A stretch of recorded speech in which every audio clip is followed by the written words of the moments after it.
तर शिंदे गटाचा गद्दारीचा strike rate जास्त असल्याचं संजय राऊत यांनी म्हटलंय। शिंदे गटाचा स्ट्राईक रेट पेट्या आणि खोक्यांचा आहे असं म्हणत संजय राऊत यांनी शिंदे गटावर हल्लाबोल केला आहे। तर संजय राऊतांच्या टीकेवरून नितेश राणे यांनी पलटवार केला आहे।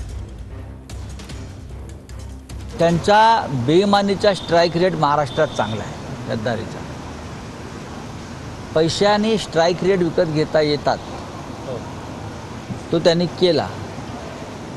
आमच्या काही जागा हातात तोंडाशी आलेल्या घेतलेल्या आहेत। मुंबईची जागा या स्ट्राईक रेटवाल्यांना लुटली, दरोडा टाकला। इतर काही जागा अशा पद्धतीने आमच्या गेल्या।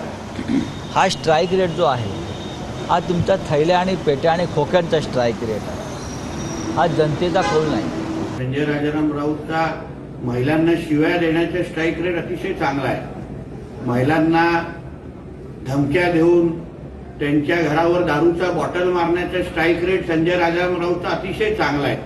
त्या स्ट्राईक रेटमध्ये महिलांच्या अत्याचारामध्ये महाविकास आघाडीचा स्ट्राईक रेट कोणच कमी करू शकत नाही। एवढे मातब्बर लोक महाविकास आघाडीमध्ये आहेत।